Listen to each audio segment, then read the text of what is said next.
여러분 안녕하십니까? 오늘 또 참으로 좋은 날입니다. 기쁨이 넘치게 있으시기를 바랍니다.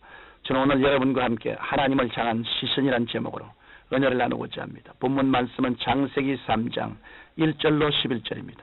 야훼 하나님이 아담을 부르시며 그에게 이르시되 내가 어디 있느냐?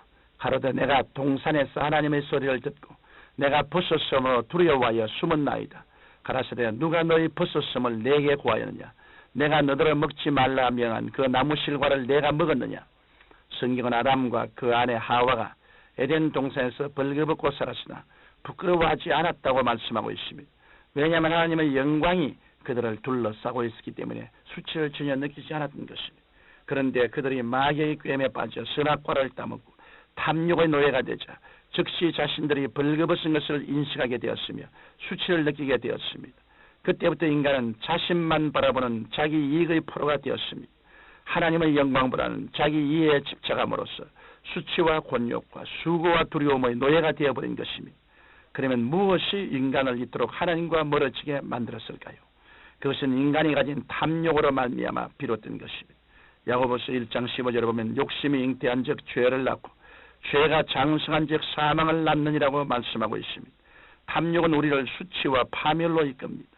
탐욕은 하나님을 배반하게 만들며 하나님과 원수가 되게 만듭니다. 하나님께 버림받은 사울 왕을 보면 잘 알 수 있습니다. 사울은 하나님께서 친히 택하셔서 왕으로 세운 인물입니다.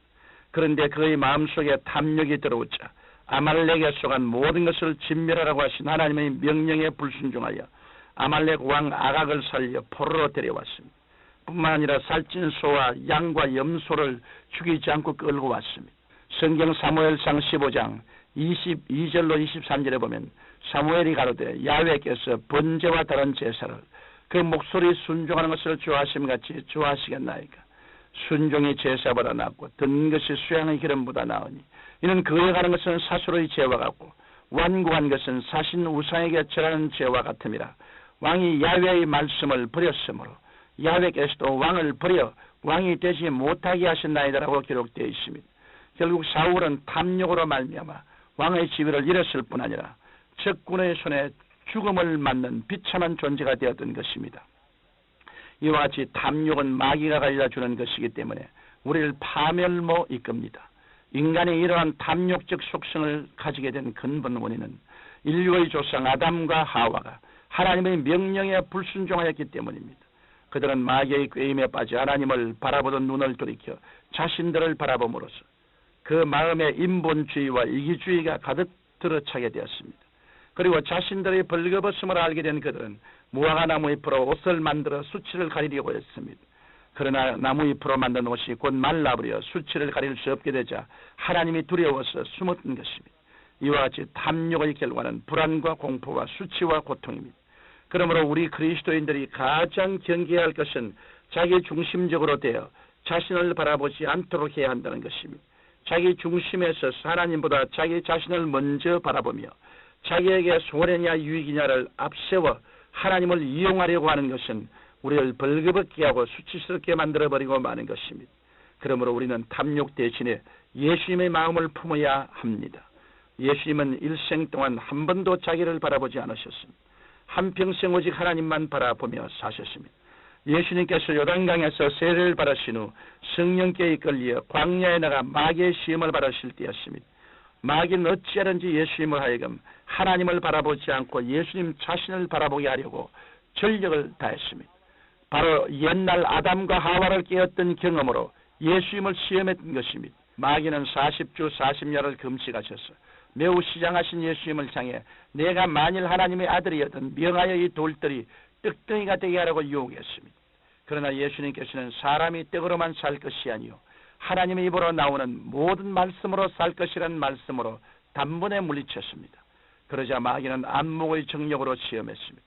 예수님을 예루살렘 성으로 데려다가 성전 꼭대기에 세우고 말하기를 내가 만일 하나님의 아들이었던 뛰어내리라 기록하였으되 저가 너를 위하여 그 사자들을 명하시리니 저희가 손으로 너를 받들어 발이 돌에 부딪히지 않게 하리로다라고 하였습니다.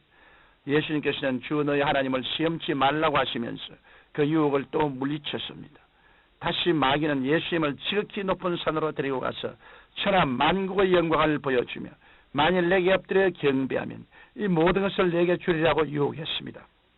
즉 이생의 자랑으로 유혹했습니다. 예, 예수님께서는 사탄아 물러가라.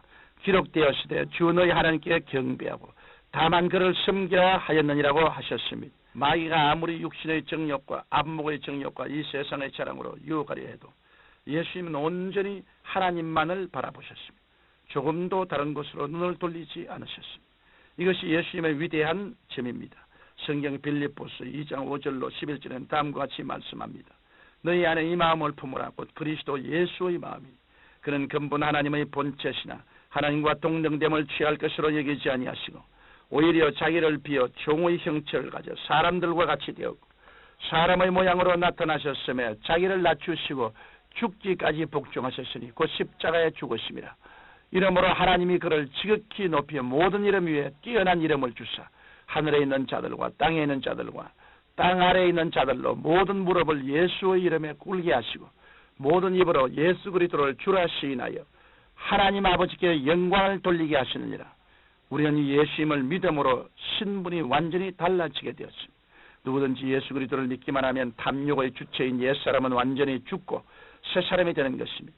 성경은 고린도후서 5장 17절에 그런즉 누구든지 그리스도 안에 있으면 새로운 피조물이야. 이전 것은 지나갔으니 보라 새 것이 되었도다라고 말씀하고 있습니다. 이러므로 우리가 예수님만 바라보면 예수님도 우리를 바라보십니다.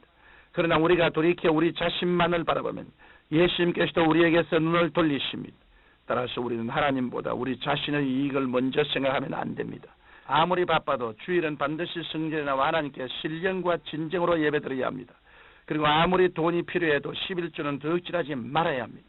우리가 하나님 중심으로 바로 서서 하나님의 나라와 의를 먼저 구하면 하나님께서는 우리의 삶의 모든 것을 책임지시고 돌보아 주시는 것입니다. 하나님께서 우리에게 필요한 모든 것을 부족함이 없이 더하여 주는 것입니다.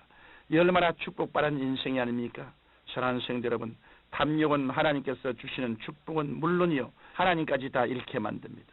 그러므로 우리는 우리의 옛 성품에서 끊임없이 올라오는 탐욕을 예수 그리스도의 보혈로 매일같이 씻음 받아야 합니다. 그리고 오직 하나님만 바라보고 하나님의 뜻을 따라서 살아갈 때 하나님께서는 우리를 붙드시고 넘치도록 복을 부어주실 것입니다. 사랑이 많으신 우리 아버지 하나님이시여, 우리를 도와주셔서 우리를 바라보는 눈을 돌이켜 하나님을 바라보고 우리 중심으로 생각하는 것을 하나님 중심으로만 생각하게 하여 주옵소서. 예수님 이름으로 기도드립니다. 아멘.